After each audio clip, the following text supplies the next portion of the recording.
Om Stapakaya ca dharmasya sarvadharma swarupine Stapakaya ca dharmasya sarvadharma swarupine Avatara varishtaya Ramakrishna te namah Asato ma sadgamaya Tamaso ma jyotirgamaya Mrityorma mritangamaya Om Shanti Shanti Shanti. Let us offer our salutations to Sri Ramakrishna, the embodiment of all religions, the Supreme God Incarnate. Let us pray to Him to lead us from the unreal to the real, to lead us from the darkness of ignorance to the light of knowledge, to lead us from death to immortality. We have been studying Gospel of Sri Ramakrishna. It has many instructions for spiritual aspirants to realize the truth. Today's topic I have chosen self-effort and grace. Self-effort is really necessary, but then grace also is important. So the self-effort leads us to realize the significance of grace. Without grace, we won't achieve anything. Sri Ramakrishna says in the Gospel, you may try thousands of times, but nothing can be achieved without God's grace. One cannot see God without His grace. Is it an easy thing to receive grace? There is a way. Sri Ramakrishna tells one must altogether give up egotism. One cannot see God as long as one feels, I am the doer. God doesn't easily appear in the heart of a man who feels himself to be his own master. But God can be seen the moment His grace descends. Realization depends on God's grace. Without it, mere worship and prayer do not help at all. Therefore, one should take refuge in Him. Prayer, worship, selfless activity, all these are very important to purify our heart. Once the heart is purified, it is ready to receive God's grace. That means you will be able to recognize the immense value of God's grace. There is a link between self-effort and grace. What is taken to be self-effort when the individual ego is raw becomes self-effort abetted by grace when the ego ripens, and vanishes in grace when the ego is completely effaced. There are many incidents in the scriptures to illustrate this transmutation. Scriptures are full of life stories, saints and sages. How many spiritual aspirants have struggled and struggled, and how they did realize the truth.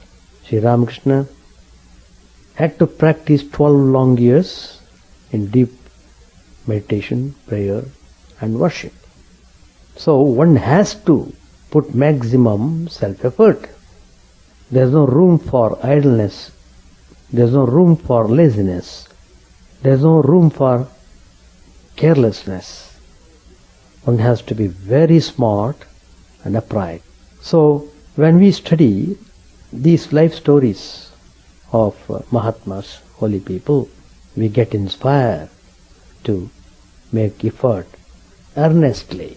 Everything comes all right only if we are sincerely aspiring to realize the truth. So strong aspiration determined aspiration, unshakable aspiration is very, very important in spiritual life. Grace versus self-effort has been a problem puzzling the philosophers down the ages, and it promises to remain so for all time, for it is a problem that cannot be solved by philosophers. Each person has to find his or her own solution through age and experience. By the time one withdraws from the fighting front, others join the battle. It is a fight between the raw man and the mature man. As Emerson puts it, every man is a socialist in the morning and conservative in the evening. The very fact that man is mortal is proof positive that self-effort is fighting a losing battle. For no man willingly surrenders the breath of life. Only a man of age and experience can have this view of life.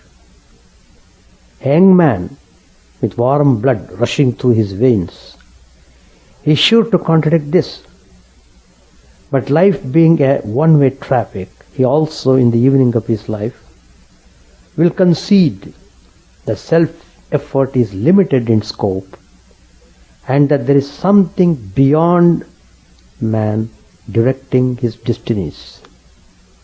And do we have any hand in coming into this world?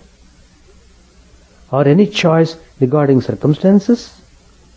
If we have no choice, if we have no voice in the matter of entry into and exit from this world, what are we to make of man's claim to supremacy? If ultimately self-effort is a sinking ship, pray, why is man set to sail in it? The ultimate answer to the question is that it is God's sweet will. But that will need not be capricious. True, He is the master and captain of the ship. He has assigned to each of the crew a certain duty. In order that each may perform his allotted duty and feel a sense of participation in the expedition, each is given a sense of freedom. A sense of freedom and accountability is essential to keep man on the right course. Finally, we will find that even that sense of freedom is a gift of God. When that sense dawns, one will find that grace and self-effort are not contradictory but complementary. This is a lesson that each man has to learn for himself. So, there are many innumerable instances to illustrate the supremacy of grace in our ancient lore. There is a famous Upanishad which deals with the knowledge of the Atman, Vedanta. The name of that Upanishad is Kena Upanishad.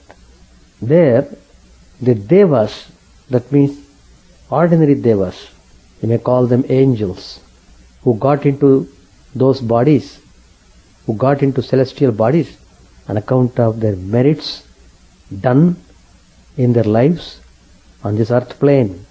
So they are given a higher birth to enjoy, to be more happy in the heaven. But then that is not the ultimate happiness. That is only temporary. You got into that happiness because you did some merit and you got the reward. As soon as the merit is over, you are pushed down again on into this earth. This coming back and forth on this earth continues until and unless you realize the Supreme Divine Being, the all-pervading consciousness. So, in that Kena Upanishad, there is an episode. There was a battle between the two forces. One is the Devatas representing grace and the demons representing self-effort. Very often, the Devatas are no better than their rivals, and yet we find that Devatas gaining final victory. How do they accomplish it? Not through their own power. When they are thoroughly beaten by the demons, they run to the abode of Vishnu, the Supreme Lord, and seek His grace and succor. The Lord helps them. The demons, on the other hand, will never invoke the aid of any divine agency. They may propitiate the devatas to attain prowess. For the rest, they rely on themselves. And that is why, in spite of their great achievements, they finally fail. Now, the devatas also learned their lesson through bitter experience. When the fight was on between the devatas and the asuras, the Supreme Brahman won a battle for the devatas against the asuras. The devatas took the credit for themselves. They became boastful. They began to praise themselves for the victory. In order to teach them the truth, the Supreme Being appeared before them all of a sudden as an incomprehensible spirit. A mysterious spirit came there. The devatas were flabbergasted at this apparition. They deputed their leaders, Agni and Vayu, fire and air, to find out what that strange phenomenon was. First, the Agni went. As soon as it approached the mysterious spirit, it ordered him to stop, and it asked him, "Who are you? What's your nature?" He said boastfully, "I am fire, Agni. I can burn anything. That is my power." "Oh, is it so? You are so powerful. Let me see how you burn this." He put a piece of straw on the earth, on the ground, and that spirit told him, "Well, please burn this straw." And the fire tried its best, utmost with maximum ferociousness. It began to burn the straw, but it could not do it. It terribly failed. He became ashamed. He returned. He could not do the job. Then Vayu was sent, the wind god. Again he was stopped. Again the spirit asked him to introduce who he was. And he said, "I am Vayu. I can blow up anything on this earth. Please blow up this straw." And when the wind tried to blow up that piece of straw, it could not do it. Though he tried and tried, miserably he failed. Then he also returned shamefully. Then Indra, the king of the devatas, himself went forth, whereupon that mysterious spirit suddenly disappeared without vouchsafing even an interview. Then Indra saw a charming maiden, Uma, the daughter of Mount Himavan, the consort of Lord Shiva. Then Indra asked her about the spirit, and she instructed him that it was Supreme Brahman and that it was his victory that you were all gloating over. Then the devatas learned their lesson. They became humble. They realized it is not their power that brought them victory, but it is the grace of the Supreme Brahman that brought them victory. So they learnt. Again, the main message of the Mahabharata, another famous epic, is the ultimate victory of grace. The great epic is also known as Jaya, victory. Victory of what? Victory of grace over human boast and ambition. Of the two contending factions, the Kauravas relied on their superior force in men, material and leadership to crush the Pandavas. The Pandavas, though outnumbered on every count, had Krishna as their guide and God. The final advice that Krishna gave to Arjuna in the Gita was to take refuge in him, leaving behind everything else. The Pandavas followed his advice and won the war. It was a victory of divine grace over material might. There is another instance, Karna, a great character in the Mahabharata, born as the son of the sun god by Kunti, brought up as the offspring of an obscure equestrian, well accomplished in the art of war, befriended by Duryodhan and crowned king of Anga by him, noble and generous to a fault. Karna declined the call of Krishna to follow him to join his brothers. Karna rose to the highest pinnacle of human glory. Arjuna would not have been a match for him at the human level. Karna set more store by manly dignity than divine dispensation and met with a cruel fate. Sanjaya, who regularly reported to Dhritarashtra the progress of the war between Kauravas and Pandavas, on the last day burst into the king's presence wailing wildly and announced the death of Shalya and Duryodhan. In that connection, Sanjaya makes this statement: I think fate is all powerful. Human effort is of no avail. Bhishma, Drona, Karna, all as powerful as Indra, have been destroyed by the Pandavas. As seen during the war, Drona was done to death. Vyasa wandered into the war field. Arjuna asked of him, I aim my arrows at the enemies. I find a shining person with a trident in hand striding ahead of my arrows. Whichever way he turns, the enemies get killed. People think I killed them. He does the killing and I follow him. He shines like the sun. He does not touch the ground. The trident never leaves his hand. Thousands of tridents issue from the one in his hand. Pray tell me, who is that person? Vyasa said, he is the great god Shankar. Take refuge in him. But for his grace, who can ever dream of routing the army led by Ashwatthama, Karna and Kripa? Prostrate before him, O Arjuna. Thus Arjuna had a vivid vision of the Gita instruction. Be thou an instrument of mine. Nimitta matram bhavasavyasachin. Be an instrument. I do everything. You just be like an instrument.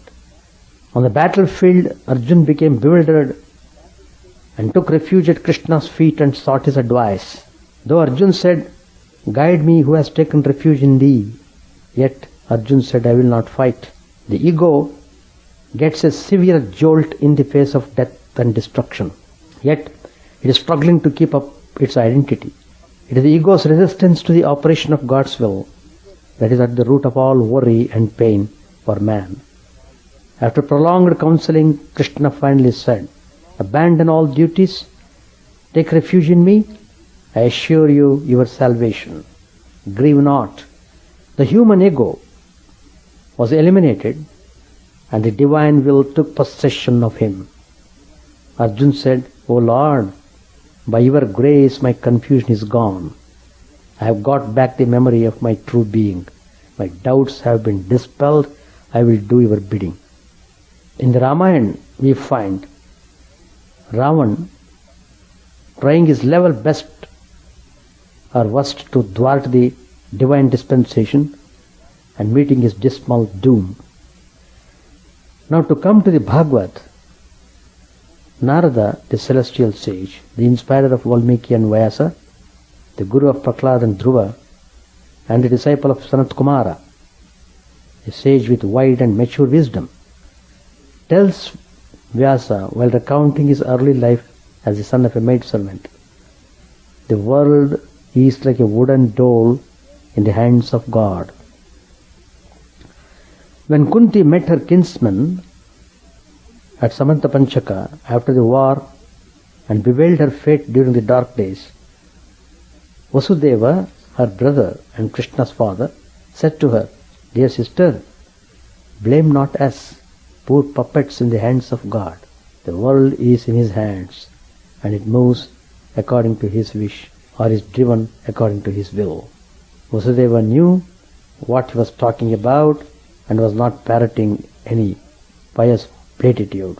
Once while Arjuna was at Dwarka, a Brahmin whose 8 children had died soon after birth came to Krishna with the dead body of the ninth child and abused Krishna, for according to him, his children died because the ruler was unjust and incompetent. Hearing this, Arjuna made a promise to save the next issue, failing which he vowed to burn himself to death. Though the Brahmin was skeptical about Arjuna's competence, he accepted the latter's word and informed him when the time for the next delivery arrived. Arjuna took all precautions. To the discomfiture of Arjuna and the grief of the Brahmin couple, the next child also disappeared the moment it was born. Arjuna searched in hell and in heaven, but in vain. True to his word, Arjuna was about to enter the fire to give up his life when Krishna came along and took him to Vaikuntha, where they were cordially received by Lord Vishnu. Vishnu presented to them all the lost sons of the Brahmin. They returned to Dwarka with the boys and restored them to their parents. Seeing the splendor of the world of Vishnu, Arjuna was struck with wonder, and he felt the little freedom that man has is all due to Krishna's grace. This story is there in Bhagavad. Kamsa commissioned Akrur to fetch Krishna and Balrama to Mathur in order to destroy them by some stratagem. Akrura said, "O king, your plot to foil fate is all right, but be equanimous in success or failure, for the fruit is provided by fate." Bhishma, the great grandsir, was lying on the bed of arrows on the battlefield, awaiting the sun's northwest journey. The Pandavas and Krishna visited him. He looked at the Pandavas and bewailed their fate. He said, "The king is the embodiment of virtue. Bhima is wielding the mace. Arjuna, the wielder of the Gandharva, Gandhiva bow, is the archer. Krishna is the guide. Yet what a lot of misery." Bhishma concludes therefrom that it is all the work of Kala, another name for fate. Arjuna had a very humiliating experience of the futility of his exertions, bereft of Krishna's protecting hand, while escorting the Yadava women through the desert after the total slaughter of their menfolk. You see, the Yadava race was wiped out because of some conflict, and because they all had become arrogant and boastful, so in their fight among themselves, they all killed themselves. And Krishna was he was leaving this earth plane. All through, Krishna was with Arjuna, so Arjuna was always full of energy and vigor. And now without Krishna, you can see how Arjuna is helpless in every front. The killer of Bhishma and Karna, Arjuna, he was overpowered by cowards, and all the women were carried away. Arjuna reported his experience to Yudhishthira. "O king, I am deprived of the presence of that great Krishna, my beloved friend and guide, and my heart is empty. As I was crossing the sandy wastes, leading all the women, I was overpowered as a weak woman by worthless cattle drivers." Karna, who was keeping away from the battlefield during Bhishma's generalship due to personal pique, he came to visit Bhishma at night and saw that great hero lying on the bed of arrows. On being saluted by Karna, Bhishma received him warmly and advised him to get reconciled with his brothers, the Pandavas. Then the wise man told his proud and noble grandson, "O noble one, it is not possible to foil fate by human exertions." Karna expressed his assent thus, "Who can hope to undo fate by self-effort? As long as the ego rules the roost, it sets at naught grace. When the ego gets hard knocks and gets humbled, it accepts the need of grace. When the ego is at its wit's end, it cries, 'Thy will be done.' First, it is grace versus self-effort. Next, grace and self-effort. The final stage is grace and grace alone. First, it is grace versus self-effort. Next, grace and self-effort. The final stage is grace and grace alone. Bhishma tells Yudhishthira, in case you come across at any time what is called self-effort, you will find on deeper inquiry that self-effort also is rooted in grace. These are the words of wisdom from the wisest of men. Yes, self-effort also is a form of grace. For who is free to be free but God? It is His writ that runs through the entire universe. The most important aim in spiritual life is therefore the attainment of God's grace. The breeze of grace is always blowing. Unfurl your sails, give up worldly enjoyments, and completely resign yourself to the Lord. You can't love God and the world at the same time. If you want God, shun temporal pleasures.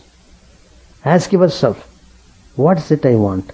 Do I want this fleeting life of transient pleasures, or do I want the eternal bliss of everlasting life? When a person has renounced all worldly cravings and regards God as his own, God is very near. Such a person binds God to him with the fetters of love. Think of God as your very own. Pray to Him, O Lord, reveal yourself to me. God cannot remain unmoved by the pleas of such a devotee. He hastens to him and takes him in his arms. Oh, how inexpressible is that joy! How boundless that bliss! Only he can know who has had that experience, compared to which all worldly pleasures seem insipid and worthless. Sri Ramakrishna used to say, he who has given up sense enjoyments for God's sake has already covered 3 parts of the journey. Is it easy to renounce bodily cravings?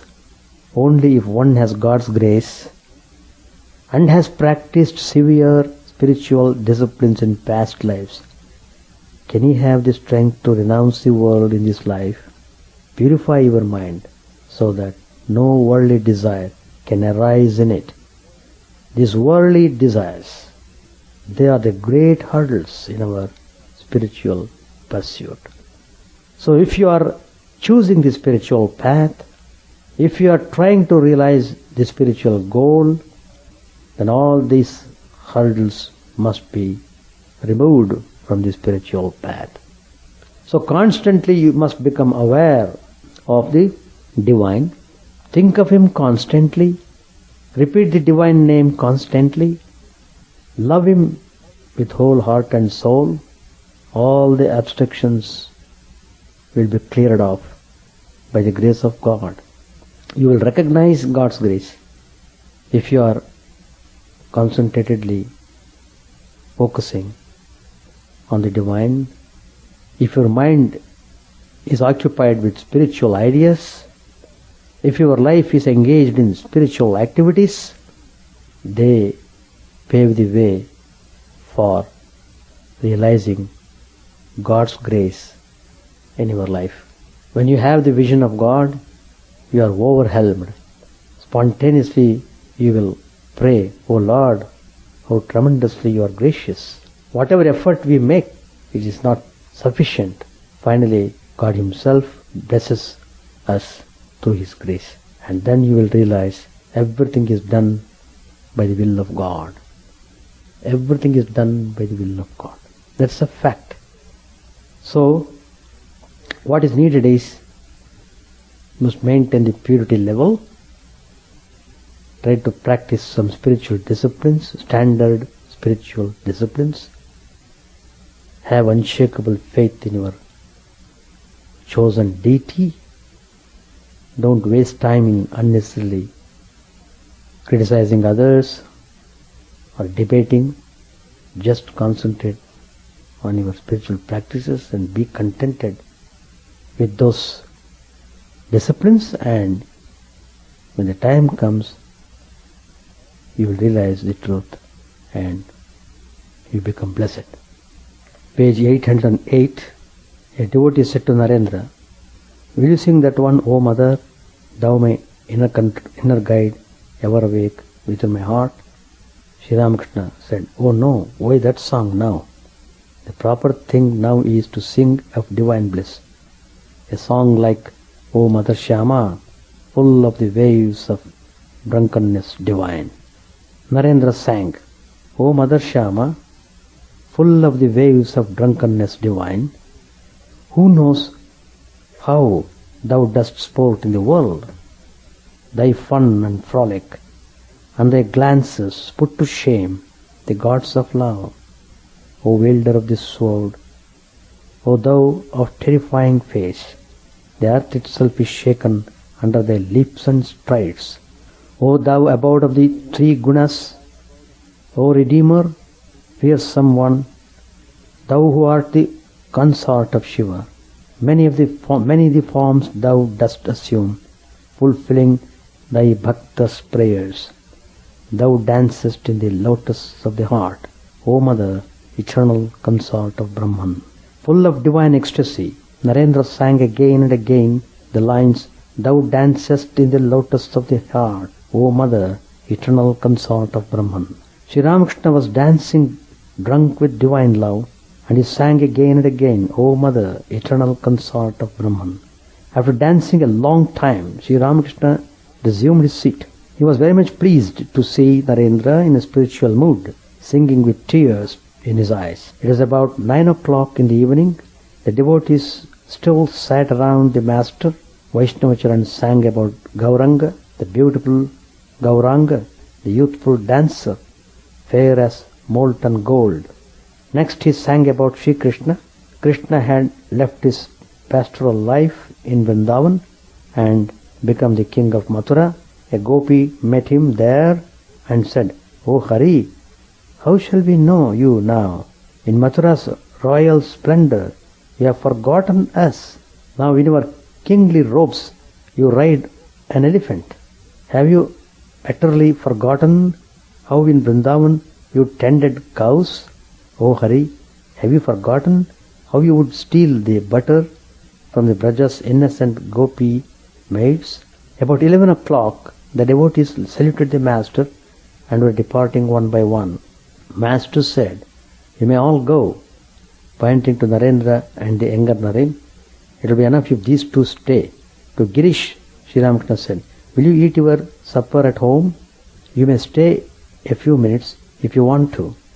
You want a smoke? But Balram's servant is just like his master. Ask him for a smoke. He won't give it. All laughed. But don't go away without having your smoke. Girish had brought with him a bespectacled friend. The latter observed all these things and left the place. Sri Ramakrishna said to Girish, I say this to you and to everyone. Please do not force anybody to come here. Nothing happens except at the right time. Before leaving, a devotee saluted the master. He had a young boy with him. Sri Ramakrishna said to him affectionately, it is getting late and we have this boy with you. Narendra, the younger Naren, and a few other devotees stayed a while and then took their leave. We shall stop here. Self-effort must be done with proper understanding, and self-effort leads to grace if the ego is not bloated. If you think, I am the doer of everything, why should we bring God's name? Why God is required? So, that kind of thinking should not be there. If that is there, then a person gets into trouble. And when he gets into trouble, when he gets into crisis, he collapses. But if a person always feels that it is God giving him that power to do the things, with that attitude, if he keeps doing things, even he also may come across difficult situations, circumstances, crisis, but still he'll be able to bear them all because he places his faith is firm in the divine, And that gives him tremendous strength to bear with all the situations. And then he feels how God is ever gracious to him, and in fact things happen not according to what we want all the time. Things happen in their own way, but if you still are unshaken in your faith, that means you are becoming more and more strong. So that is a test of your strength also. You must not succumb to the circumstances. You must not yield to the situations, but you must walk over them. In order to do that, you must have tremendous faith, love and devotion towards the divine. That makes you more and more peaceful inside. Though outwardly you seem to be very active, inwardly you are very peaceful. That means you are not exhausted. And that spiritual strength you built up. The building up of the spiritual strength is done by God's grace. So, if you are not be egoistic, then self-effort paves the way for grace. You will be able to understand grace, how God's power is working, and you will be immensely joyful in that state. The wind is blowing, but if the boat is not released, if the anchor is not raised, then even though the wind is favorable for the movement of boat, you are not able to make use of that. It's just like that. So though God's grace is there, we are not able to recognize God's grace because of egotism, arrogance, boastfulness, all such things. Yeah, you must not be too much important to yourself. That means whatever you do, you offer it to God, and then you do the things, and that way you will be doing correctly also. Of course, your character should be well established in a proper way. That is, you must be well established in virtues, nobility. All these things are important. The way how you do the things, there should be efficiency and also tremendous devotion in your work. All these things are helpful for building up spiritual personality. Spiritual personality means you try to always be, you try to maintain the level of purity, always trying to spread loving vibrations, not hating anyone, not criticizing anyone, thinking of the divine all the time. So this is the way to maintain the character. With the character well established, mind also can think properly in a nice way. If the mind goes in a different way, then you become miserable. You are not happy, you are not contented, all the time you will be in stress and strain. All these things happen.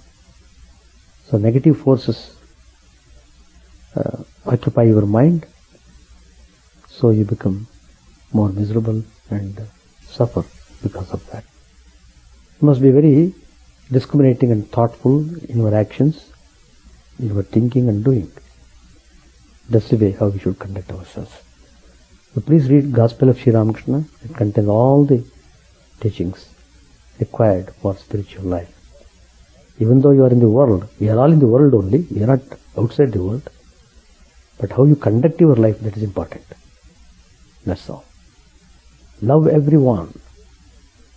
That's the basic quality. Never hate anyone. Never criticize anybody. So that way, you have to build up your moral stature. Then you will understand everything slowly. And at the same time, you must keep on reading the scriptures which are helpful for your spiritual growth. There are lots of books are there. Every next day, nice book will be coming up in the market. I don't mean you should read all such books. Select the books which are very helpful for your spiritual growth. Select the books which are very authentic after consulting with people who are in the spiritual field. Take the books and read them and follow them. That's all. In order to practice spiritual disciplines, we have got into this body. This human body is got in order to realize the divine, in order to realize the truth. If you don't realize it, then in our next life, we don't know whether you will be born as a human being again or will be something else. Who knows? So, our actions, they fix our future life. If a person is cruel, brutal, he will be, in his next life, he will not be born as a human being, he will be born as a ferocious animal in the forest.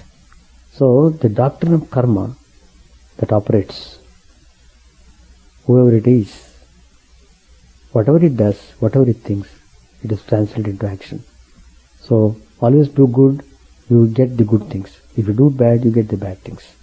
We are all under the realm of action. So, you must know these things properly and act properly. That's all. Chant the name of the Lord and His glory unceasingly, that the mirror of the heart may be wiped clean and quench that mighty forest fire, worldly lust, raging furiously within. Own name streamed down in moonlight and the lotus heart, opening its cup to knowledge of thyself. O self, drown deep in the waves of His bliss, tasting His nectar at every step, bathing in His name that bath for weary souls. Various are thy names, O Lord, in each and every name thy power resides. No times are set, no rites are needful for chanting of thy name. So vast is thy mercy, how huge then is my wretchedness, who find in this empty life and heart no devotion to thy name. O my mind, be humbler than a blade of grass. Be patient and forbearing like a tree. Take no honor to thyself, give honor to all. Chant unceasingly the name of the Lord. O Lord and soul of the universe, mine is no prayer for wealth or retinue. The playthings of lust are the toys of fame. As many times as I may be reborn, grant me, O Lord, a steadfast love for thee. A drowning man in this world's fearful ocean is thy servant, O sweet one. In thy mercy consider him as dust beneath thy feet. Ah, how I long for the day when an instant separation from thee, O Lord, will be as 1,000 years, when my heart burns away with its desire, and the world without thee is a heartless void. Prostrate at thy feet let me be, in unwavering devotion, neither imploring the embrace of thine arms, nor bewailing the withdrawal of thy presence, though it tears my soul asunder. O thou who stillest the hearts of thy devotees, do with me what thou wilt, for thou art my heart's beloved, thou and thou alone. O Lord, lead us from the unreal to the real, lead us from darkness to light, and lead us from death to immortality. May all be free from dangers, may all realize what is good, may all be actuated by noble thoughts, may all rejoice everywhere, may all be happy, may all be free from disease, may all realize what is good, may none be subject to misery. May the wicked become virtuous, may the virtuous attain tranquility, may the tranquil be free from bonds, may the freed make others free, may good betide all people, may the sovereign righteously rule the earth, may all beings ever attain what is good, may the worlds be prosperous and happy, may the clouds pour rain in time, may the earth be blessed with crops, may all countries be freed from calamity, may holy men live without fear. May the Lord, the destroyer of sins, the presiding deity of all sacred works, be satisfied. For, He being pleased, the whole universe becomes pleased. He being satisfied, the whole universe feels satisfied.